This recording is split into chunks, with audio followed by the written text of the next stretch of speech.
Welcome to Humanitarian Frontiers in AI, the podcast series where innovation meets impact. In each episode, we dive deep into how artificial intelligence is reshaping the future of humanitarian work. From enhancing crisis response to making aid delivery smarter and more effective, AI is opening new doors in the way we support communities in need. In this series, hosts Chris Hoffman and Nasim Motalebi bring you thought leaders from academia and the tech industry to discuss not only the vast opportunities AI offers, but also the ethical considerations and risks we all must navigate. Join them on this journey as they explore AI's potential to transform lives and address humanity's most pressing challenges. Hey, Nasim, welcome back. This is our second episode. How are you doing? Hi, Chris. Glad to be back. Oh, it's awesome. I'm still reeling from our last conversation. I had so much fun with that group of folks and so much learning there and everything. How have you been since the last episode? Pretty busy. There's a lot going on around AI for humanitarians. There's a lot of interest. So happy to kind of continue that conversation here and learn a little bit more about other organizations. And we have Juriaan and Lindsey with us. We can speak about strategy and how AI is shaping how organizations strategize their humanitarian response efforts. Absolutely. Absolutely. It's super great to have them both here. Juriaan Lahr is the Director of Digital Transformation at the IFRC. Lindsey Moore is here with us, the CEO and founder of DevelopMetrics. So this is going to be a really great conversation, I think, following on from our last strategy conversation. I think this is going to be a little bit different and provide some different insight as well from their perspective.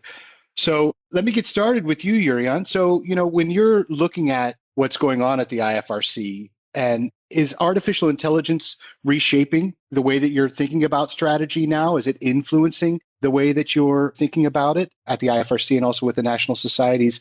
And is there an example you want to give us on the impact that you might already be feeling right now? Yeah. No, thanks, Chris, and it's a pleasure to be here. So maybe first to say about our IFRC digital transformation strategy, the overall objective is to increase the speed and the quality, the relevance, and the scale of our humanitarian services to people. So it's important that anything we do with data or digital, including the artificial intelligence, is really to do and achieve that change. And certainly for us, AI has been around, but of course is becoming more prominent for us globally in our day-to-day work. But basically, we identified three pillars where we use AI. And the first one is to improve productivity. The second is around knowledge and sharing knowledge better internally and externally. And the third is about delivering our humanitarian services to people. So maybe a quick example of each three. So improving productivity, it's all about the workplace tools, meetings being summarized, data being analyzed, translation, but also when it comes to knowledge, management is going through big chunks of reports, make them available and easier, hopefully so with some sort of chatbot functionality through our internal and external platforms. And when it comes to humanitarian applications by our national Red Cross and Red Crescent societies, it can be in the areas of social media listening, improving blood collection, but also very advanced and novel mental health chatbots that are being developed. So I hope that gives a bit of perspective of what we do and how we use AI. Well, that's awesome. I mean, I can imagine, Lindsey, that resonates quite directly with a lot of the stuff that you're doing as well, right? Yeah, for sure. I mean, we're seeing a lot of clients that we're involved with right now, particularly USAID, delving into AI a lot for strategy development. So really looking at all the evidence that wasn't humanly possible before to actually do evidence-based decision making in the humanitarian field, which has been a huge advancement that we've seen recently. And also a lot on, the word innovation has come up again. It always rears its head with a different meaning, mostly on kind of cost effectiveness. So really reducing costs using AI to cut down some of the more burdensome tasks. And so, yeah, we're seeing a lot of the same types of work. Sounds great. I'm super excited to kind of get into some of the challenges and opportunities you've seen moving forward in your organizations. We have this overall vision of how AI can contribute to the work we do in the humanitarian sector. But of course, there's also challenges, either organizational challenges, processes that we face, or systems that are not necessarily set up to facilitate AI adoption. But also there are ethical considerations, right? What are the challenges we're facing around the humanitarian principles and the rights of affected populations and the data that we're working with, the protection of their rights, the protection of their data, but also just generally in terms of our workforce, right? Juriaan, you mentioned how the two major use cases, at least you identified, around knowledge management, knowledge access, and the other one was productivity. That includes the wider humanitarian organizations and their workforce. So with that also comes a level of responsibility. So I'm really curious to know, what are these opportunities that you identified, but the challenges that you've seen so far or you expect in the near future as you are navigating this area in your role? Yeah. What we see in general is that there's a huge amount of colleagues that are really interested in using AI. So they go around. So one important step we took was we need to develop these guidelines and giving guidance to colleagues how to use it and reflect against our fundamental principles to make sure we indeed do not do harm to people we want to serve or to our staff or volunteers as well. So this is still, I would say, in an experimental phase, in the sense that how do you do that application of your guiding principles, your fundamental principles? How do you do that and apply that in a day-to-day practice with AI? So that is ongoing, and it will be let's say, a continuous journey. What we ask people to do is to review whatever is produced through AI. So always check the outputs generated and be very mindful of bias and anything sensitive. We also want to make sure that people have a safe space, that confidential information is not going outside to external parties who have to their training models, because then we cannot control it. So we want to offer as well, and we do offer specific solutions in-house that I can use without being at risk of security breaches.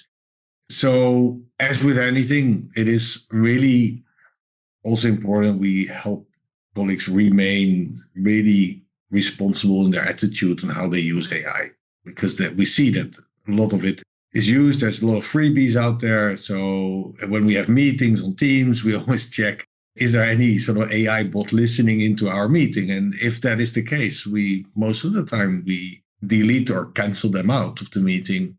But we then also have an alternative that we can do the recording, that we can provide a transcript, that we can provide summaries also generated through AI. So there has to be that alternative that we offer.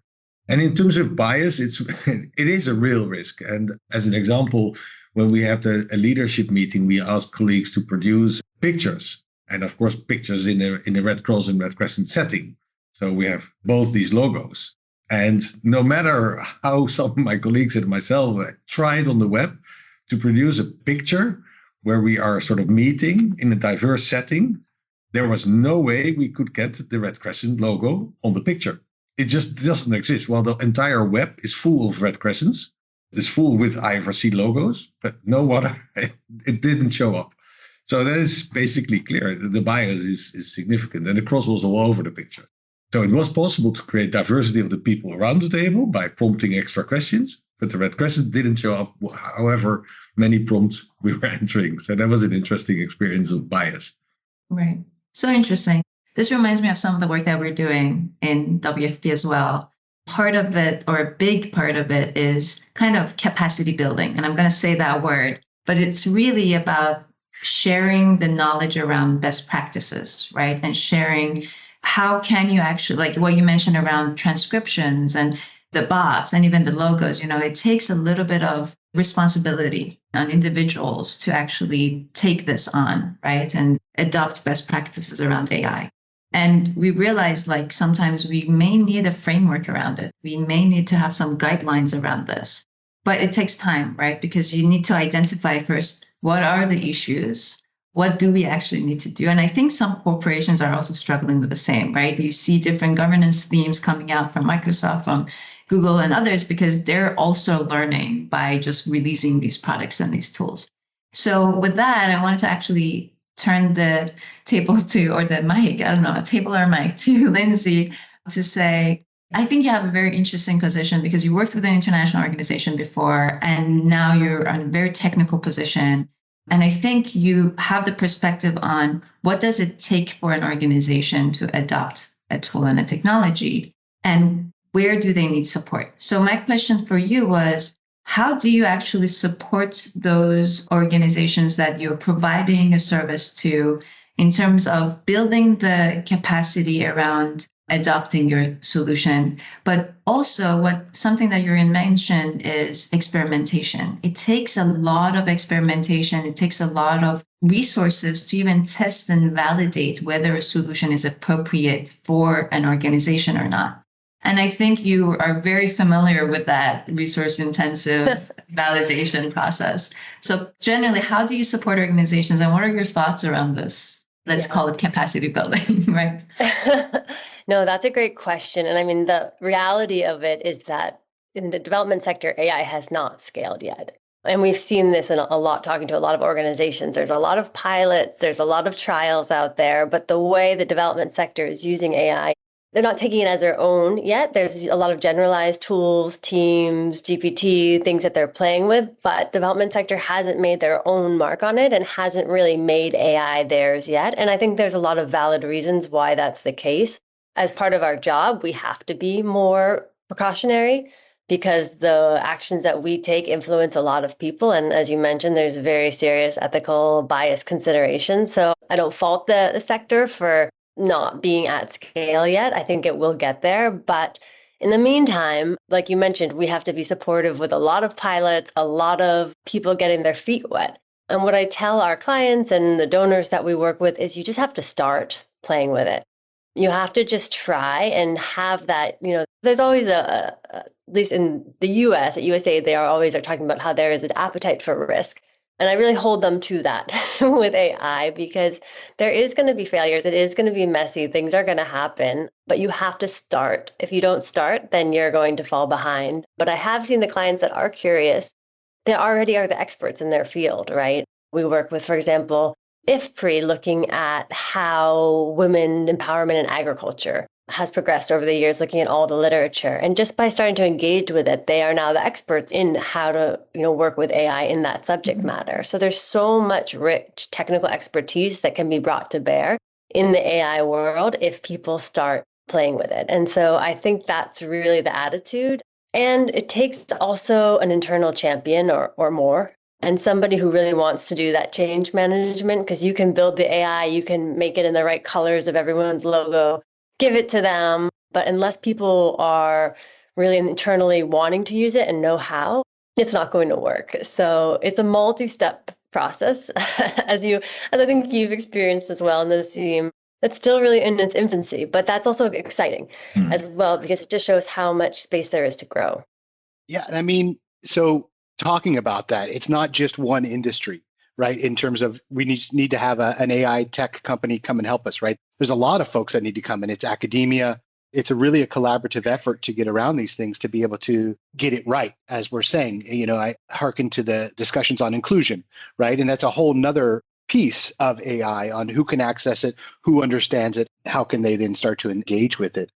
And so I guess from your perspective, because you've been doing it longer than anybody, Lindsey, of the four of us sitting here, well, what have you seen? What is that right mix of collaboration that organizations have taken that made it work better?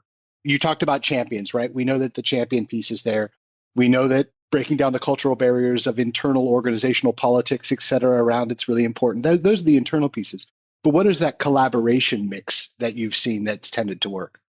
Yeah, I think those where it works really well are those people who understand that AI is not some kind of magic answer, right? It's a collaborative process. And often those people who understand basic research methods understand, okay, it depends on the question that you ask and the data that you're looking at and the framework, the knowledge graph that you create, the answer that you get. And so people who aren't expecting the world from AI, because how it's been so overhyped, those are the ones that are willing to kind of get a response and say, this isn't exactly what I'm looking for. How can we change it and work to get it to where they want it to be? We see a lot of success in that type of mindset. People who just want quick answers that sound like they wrote it, we find that sometimes they can get frustrated because the first attempt often doesn't work. And so it does need some fine tuning. And it can just be a couple hours of work getting it right. But I think there's been so much hype. Sometimes the expectation and the reality are too far apart within different teams. So I think that kind of healthy wanting to collaborate. A lot of organizations also are intimidated by it from the technical aspect. And so they don't want to engage in that process, but you don't have to be an engineer or a data scientist to engage in AI and to think through the methodology. So people who apply their own knowledge to this new technology seem to be extremely successful and are able to actually bring new ideas and new applications. So I think it's really a mindset in the end. And also I find that organizations that are newer tend to be a little bit more nimble. And so we have a lot of success with kind of companies that have recently acquired other companies, and they're coming together and thinking, how can we bring our company together as a whole and unite kind of all of our knowledge bases? That kind of bottom up thinking also tends to be effective. But every organization has such a different character. And then the last thing I'll add to that, Chris, which is a huge piece, is security. Because before we start with any client, we always have to get into security. And right now I advise GSA, which is the US government's procurement agency, on AI procurement because it is such a thorny issue. And so you have to make sure you have the security fundamentals down before engaging in any project. So that's another one. You have to have a security team that will work with you. For sure. Congratulations on that, by the way. I just saw that you posted. That was super cool. And again, I guess I want to point out and say thank you, Lindsey, because I know it's really early where you are. It's a holiday season. There's lots of travel. So thank you for doing that. I want to bring the question over to you, Nasim, and then over to Juriaan. But it's the same thing from the academic perspective, right? You're coming from the academic realm.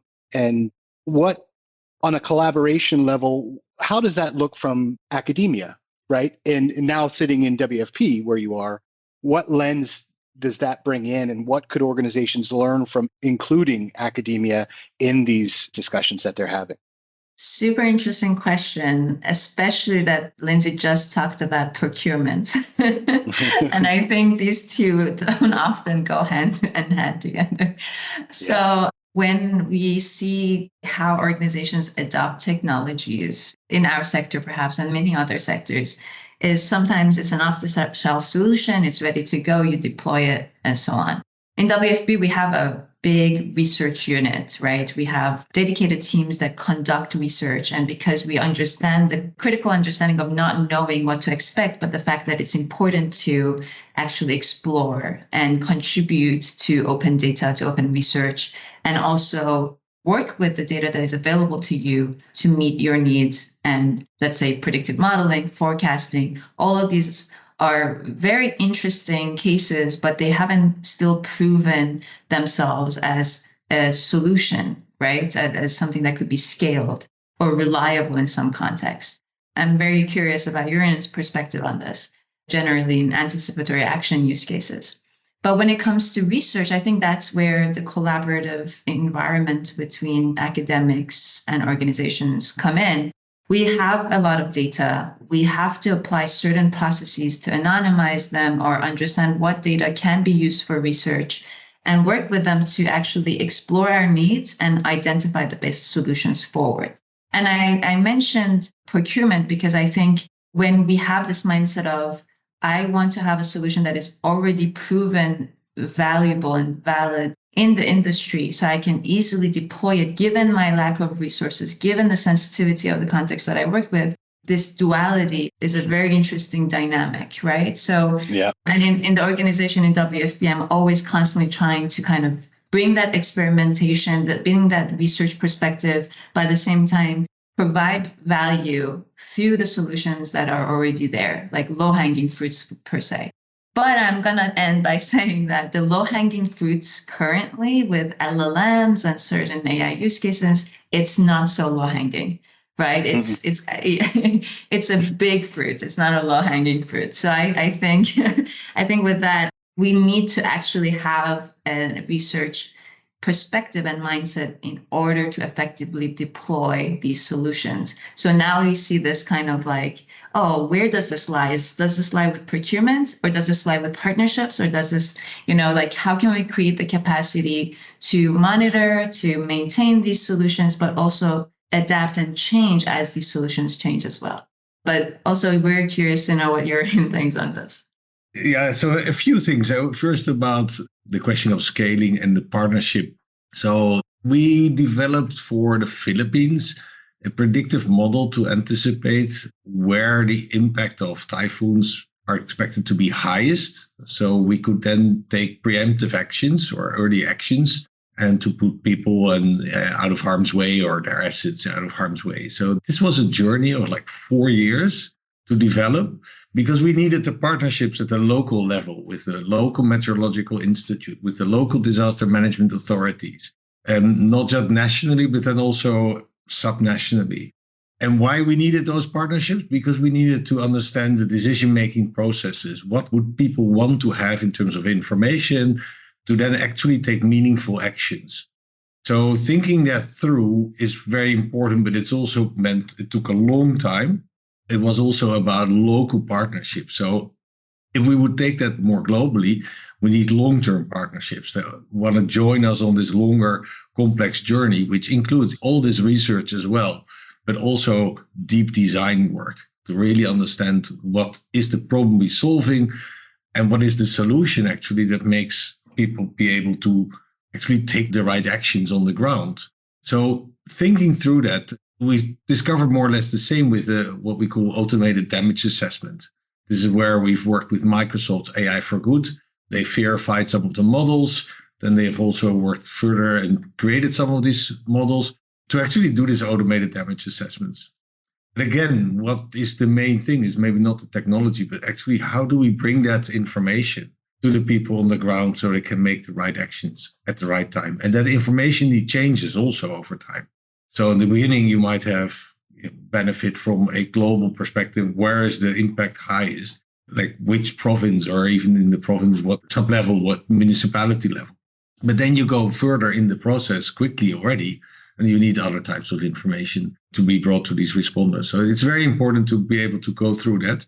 Now, the point of scaling, I mean, this predictive model for early warning, early action, as we call it, we haven't been able to bring that to other places, but a large part of the issue is because the data in those other places is the challenge. It's not AI. It's not more hours of a data scientist to produce the algorithm. It's really about the absence of the right volumes and the right quality of data that we need to actually make these models scale to other places. Plus, of course, these aspects around how you need that local ownership of these models as well. There's examples that scale easier, I would say. But yeah, some of the challenges around predictive models and early warning, early action, which is extremely prominent in our industry. I mean, in the humanitarian sector, this is some of the challenges around partnerships.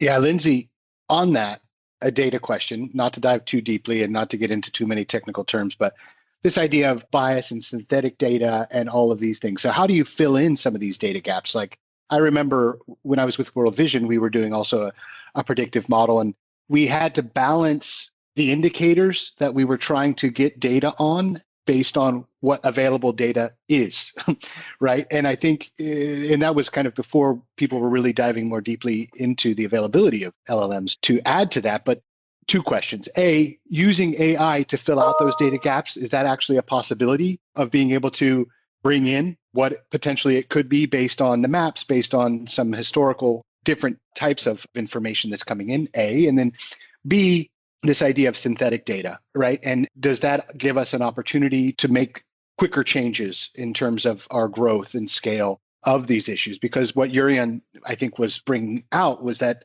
in general, we're still trying to use traditional processes on a new technology, right? And how do we shorten the time frame from 4 years to 2 years to 1 year to 6 months? Is it possible? When is it possible? What should organizations be thinking about around that?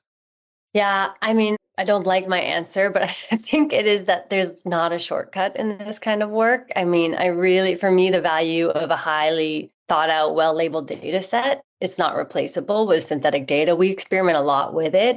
If we're in a crunch and we just really need to, we will, but we see that it increases bias significantly when you start using synthetic data. I mean, it depends on the use case, right? There are some use cases where you can tolerate some level of bias, especially if you know what the bias is going to be. But often we find that you need high quality and a high number of well-labeled data to get an answer that you can trust when you're talking about people's lives, like you are with international development, right? If you're wanting to learn about management processes or other things, it's fine to use synthetic data. So I think it really depends on the question. And we have a data scientist just working on synthetic data, right? Because we want to really cut down the amount of time we need to get to our answers. We don't love hiring teams of academics and debating what does the word resilience mean for hours on end so that we have the right labeled data. But you have to, kind of like Juriaan said, sometimes the highest value of the AI projects are actually the human work that goes on behind it to get behind a shared understanding of a concept or a term. And what does it really mean? Because one of the big pitfalls we see is that you can't train a machine something that humans don't agree on themselves, right? So we've gotten into some cases where there's an approach that a donor wants to train the AI on, but then they don't have internal agreement on what that approach actually means. And so then imagine using synthetic data there. You're just going to get yourself into a huge tailspin. And so we will use it in certain cases, but as of now, and the field is evolving every single day, so I'm hopeful, but right now we've seen that I wouldn't recommend it if you're worried about bias. Absolutely. I just wanted to actually ask both of you, how do you think AI can actually help us advance in our data practices in an organization? Because, for example, Juriaan, you mentioned like you identified certain data gaps through a process of defining the project around the AI analytics that you were defining, right? And I think that's a great opportunity to actually for us to see where our gaps are and perhaps even assess if it's worth the investment to fill in those data gaps.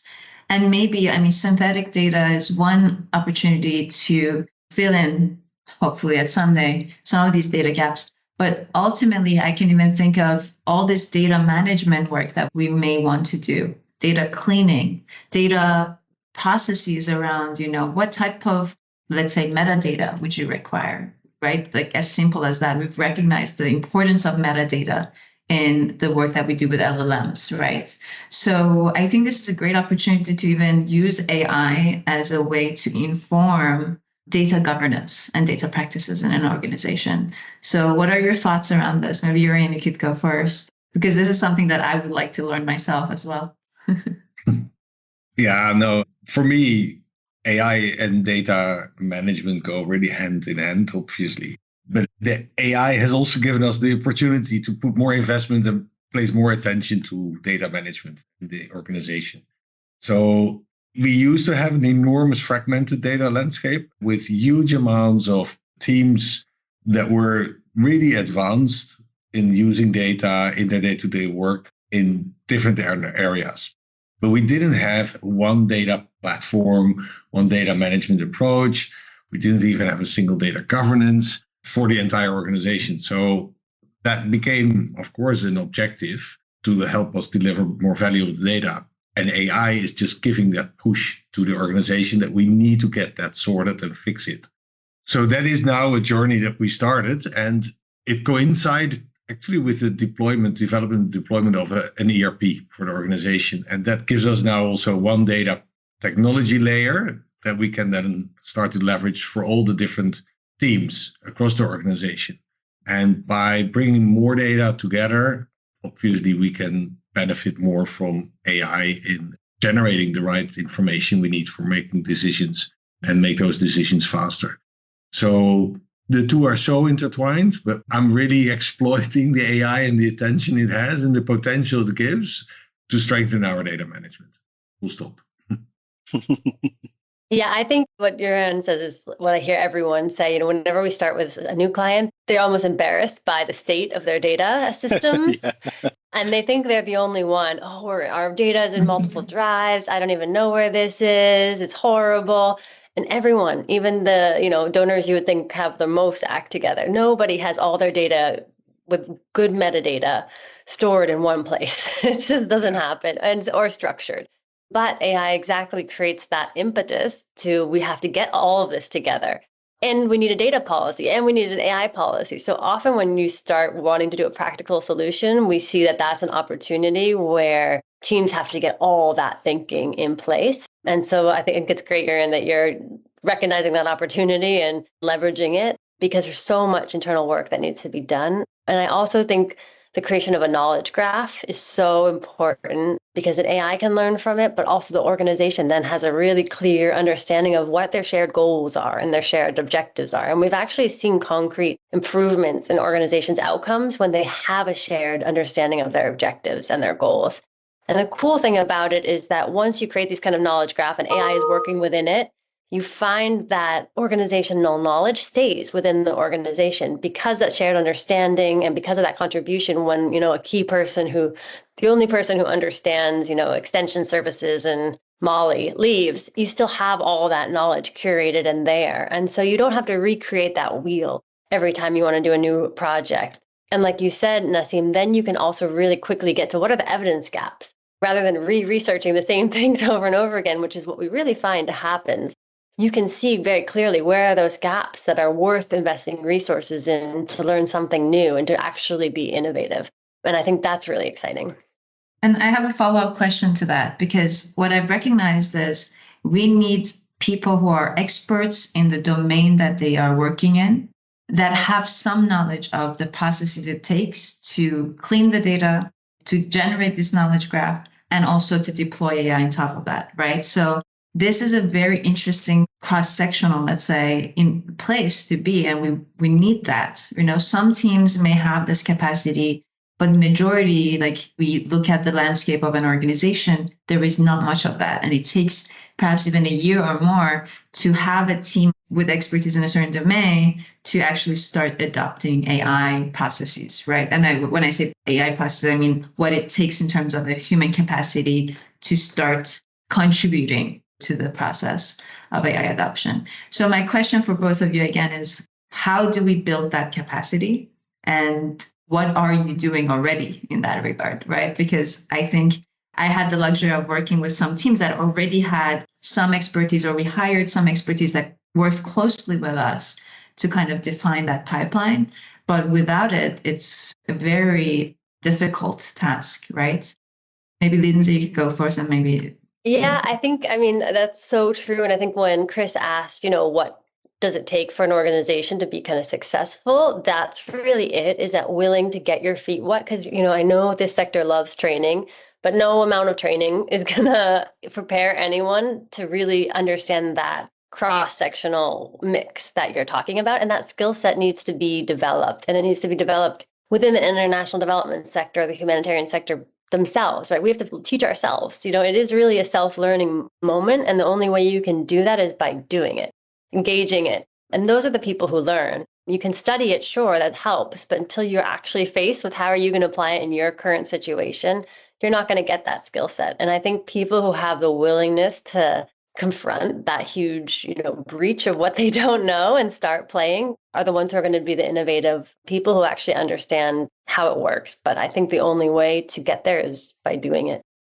Yeah, on our side. So I think we had, as I said before, many teams working with data or with IM professionals in those teams. And they've been delivering the value for data to many parts of the house for a couple of years. So there was a huge amount of experience already, but there was not one central corporate, let's say, organizational-wide team responsible for the data. So that is what I've started to develop, is one, the objective, and the second is then a central data management team, which works with the other teams. So that was the first thing. So find the right manager for that role, and with the right expertise, that can actually then also build a team with the different types of experts that we need these days. So what we didn't have as an IFRC, we didn't have a data architect, we didn't have data engineers, we didn't have a data platform manager or data platform engineer or architect. We had data analysts or data scientists in the house, also not so many. But some of these foundational roles were not covered. So we are bringing these now in to the organization. And again, we leverage the ERP, the deployment, actually to create this core capability. And with that, we can actually make much more benefit from the existing experts that are already in the house, in the different teams. So that is a bit the approach of bringing the right skills in and the right people into the organization. And then it becomes about finding the right partnerships with external parties, whether that's academia or whether it is with companies. But we need that core capability in-house also to manage those partnerships right. Because if we want to make value out of it, we need to be clearly able to explain what is the problem we want to solve it, and then leverage that partnership and actually getting it solved in the house and not external of the house. But that requires, again, that capability inside first. So that's been a bit the strategy that we've been pursuing for the last year and a half to two. We're slowly getting there, but it's indeed a long journey.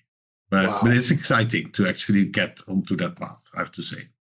That's super. I think I relate to that. That's super relevant. What I'm hearing is we have a technical debt, I think, in a lot of organizations. And we need to build those foundational technical skill sets within our organizations, but also incorporate it and mix it with some of the subject matter experts that we have in the organization across our different divisions who can contribute to developing the knowledge, cleaning the data, working on defining even our needs, right? Because sometimes I feel like we haven't done the right needs analysis even in the organization, or like, what do we want to actually do with AI? So I definitely appreciate this. Chris, over to you. No, it's great. I know that the listeners can't see Lindsey, but just her nodding of the head throughout this whole part has been great to watch, because she's like, yes, exactly. HR to me is an enormous issue, right? And we know that the human resources, the questions we get from all the other folks that we speak to, how do I have the money to pay for a position that needs to compete with a tech company that needs the same position, and how do we balance that cost? And then the other side of it is the infrastructure. We tend to forget the reason why this has always been piecemeal is because there's never been enough money put into the fact that this infrastructure, whether it's a data warehouse, a data lake, and then the staff to manage that and understand all of those pieces, it has never been there, right? So this is, as I think Juriaan, you pointed out, you have to leverage something to get something else. And so organizations, more for the listeners, I think organizations need to understand that this is not as easy as logging into ChatGPT, right? There's a lot of stuff behind this that is required, and there's a lot of investment. And so that goes to my question, which is around this return on investment. So we're all talking about the idea of what it can bring us, right? What it can do. And we also talk about the investment requirements that are actually there, and not every organization has deep pockets, right? There, and especially we look at the predictions for the next few years, which are those pockets will be shrinking potentially, et cetera. And so how do people talk about this return on investment? Are you talking about it? Are you looking at it? How are you trying to apply it? So maybe Lindsey, first to you, just how have organizations, when you've worked with them, are you able to showcase the return on investment, or are they actually putting something on top of it that says, okay, now we can actually see where we've gained efficiencies based on the investment, those types of things? And maybe after you, Juriaan, you can take it over. Yeah, thanks for bringing up the financing part, because it's true, it's very underinvested.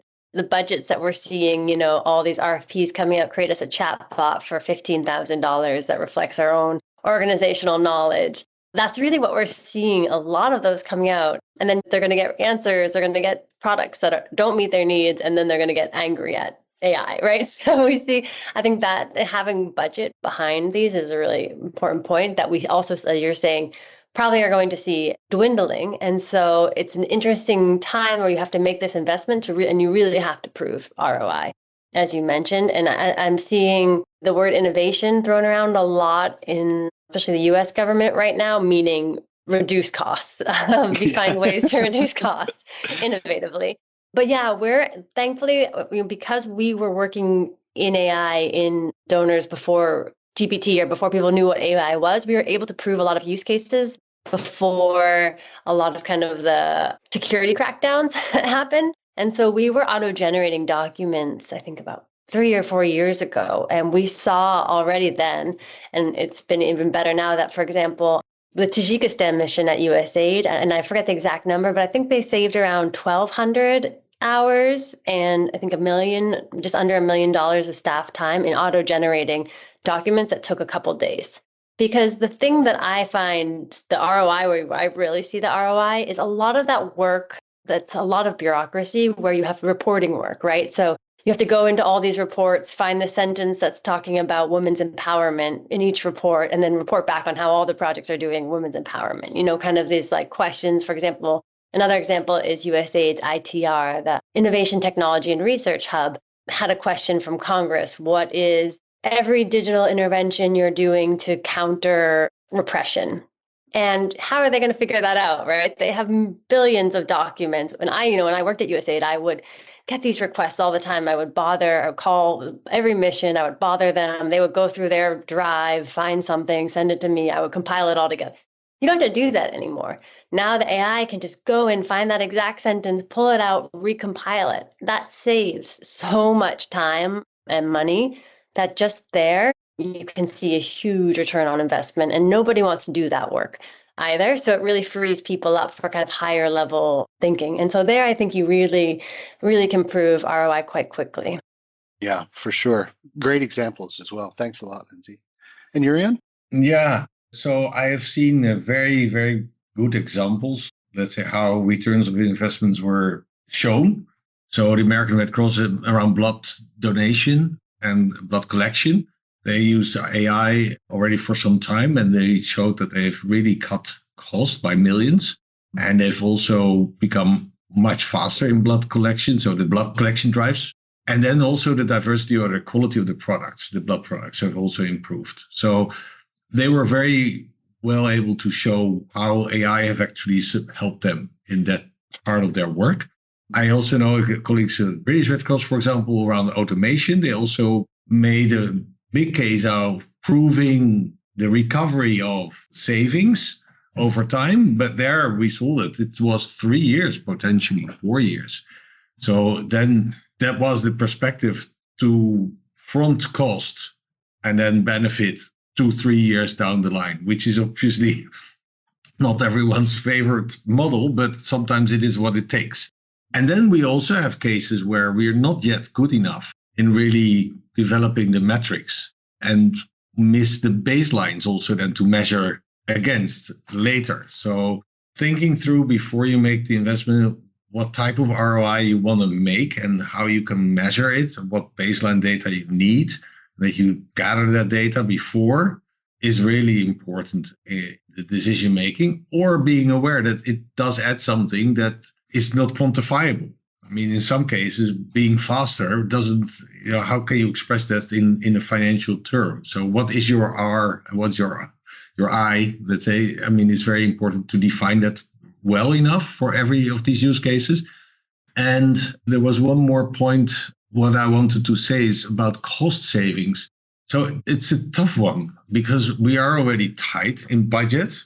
And what is technology saving? For the commercial sector, it's the tech just increases the revenue potentially. I mean, the objective is revenue or it's improving the margin. But for us, what is the saving? The saving in principle, most of the time, unless it's around the logistics, but it's about the people. So we reduce the number of staff. That's a long process. If we want to change and use the technology to reduce the headcount, the question is, where is the time saving taking place? With which particular positions? Where in the globe are these positions? How can we then actually transform those positions, realize the savings, and pay for the technology? So far, it's basically adding cost to the tech stack. Yeah. And it's not, most of the time, we don't see yet that we are converting certain types of cost back into the tech budget. I love how you say that we have to define what is the I, but for our clients, we're not seeing that it's about reducing people, because what we're finding is people are so overburdened as it is that there's too much work to be done. And so what the return on investment a lot of the time is being able to do their work more efficiently to get better outcomes. So really, how can you use the evidence, use the AI to better allocate resources so that they have higher return. So you're not inefficiently, doing the same intervention that hasn't been working because you'd missed that one study that was written 3 years ago. And so a lot of the time it's just taking the burden off the existing staff so that they can actually operate on to kind of do the more high level thinking and have more effective projects so that the return on investment would hopefully go to the clients of development projects. Yeah, absolutely. So that's, for example, with these predictive models, that's where we can use the insights to actually prioritize the assistance in the right place at the right time and for the right people. So certainly a lot of it is about that. But we need to be aware that the budgets are sort of at some point they're fixed. It's hard to scale up your tech investments because of some of those limitations. But it's very, I'm very excited about what is ahead of us in this field. Well, awesome. Well, that's a great word to use, excitement, because this has been an amazing hour with you guys spending the time talking. So as we get into the excitement, the question to both of you is, what are you excited most about? The second question is, what are you scared most about when it comes to AI in the sector? So maybe Lindsey will give you a chance to think about that, and Juriaan as well. But Lindsey, first to you, what are you excited about and what are you fearful about? Yeah, I'm excited about the new models coming out. Right now we're still really relying on the normal Bayesian statistical methods and probability. But as we see kind of AI go more towards AGI and look at like more physical and social understanding. So when AI can mimic human intuition and causality, and interact with the natural world, as we get to that level, I think it's going to explode. Everything I say excites me, scares me in equal measure. So I think I can answer that question equally, but it's going to be incredible as we see it evolve in that way. And then I think the biggest fear that I have, though, is really around the inequality that it will produce in terms of the people who are working with these models, mostly Western men who are building these and profiting from these. What is that going to do to people? And I know Nasim has a lot to say on this topic as well, but what is that going to do to people in developing countries who are not engaging, whose data is not being used into the model or is being used exploitively in the model? So I could go on. That's a whole other podcast, but I think an important one as well. Yeah, for sure. For sure. Yeah. I'm very excited because there's so many use cases or so many scenarios where we can use AI, as I said, in the early warning, early action domain, or in blood donation, blood management, is social media listening. For me, especially where we are in an era where information and disinformation and misinformation, harmful information is becoming so much more around us.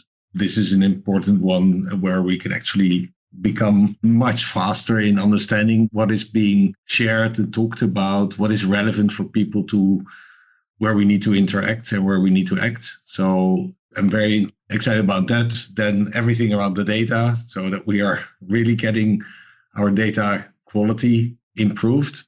I'm very excited about that because that will also generate new opportunities. We haven't seen now how we can actually maybe anticipate, using, let's say, anticipatory action to generate already the first steps in supply chain, putting already the orders out there before actually the disaster has struck, because we know from the past what we needed when there was a particular type of disaster. So how can we already advance some of our work in time to be just quicker on the spot with the right stuff? So I'm very excited about those things. Concern mostly it's about the divide, yes, in all forms we can have, is that we need to find ways to bring these technologies really to all the places that we work and where the vulnerabilities and the risks are highest to people. That's where our work has to concentrate. So we need to be really investing disproportionately, I would say, into the communities where our work is most needed. Well, Nasim, we're coming to the end of our second podcast number 2. It's been great to have you here, Lindsey and Juriaan. Nasim, I'll give the last thoughts to you, the takeaways, what you think, and where do you think we're headed? Super interesting conversation. So thanks to our guests for being here with us.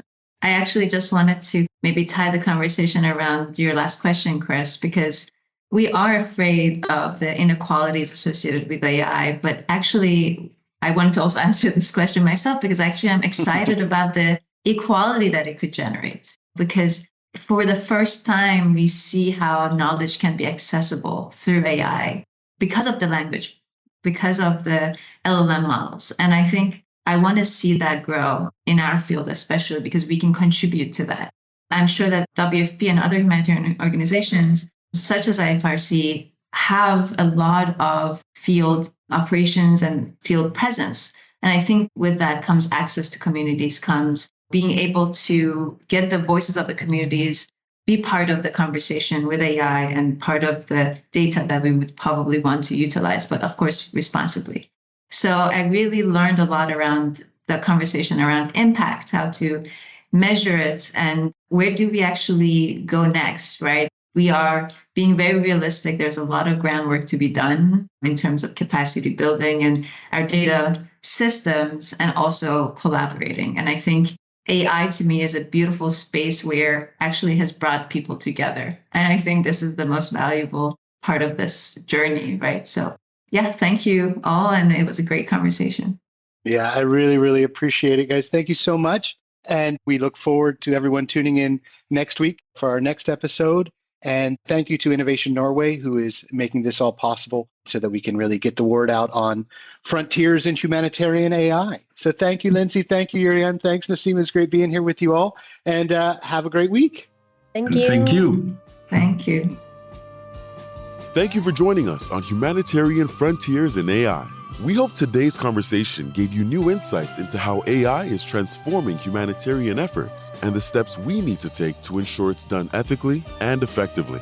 If you enjoyed this episode, be sure to subscribe and stay tuned for more discussions with leaders and innovators at the intersection of technology and humanitarian work. Together, we're exploring how AI can bring real change to communities in need. Keep pushing the frontiers of possibility.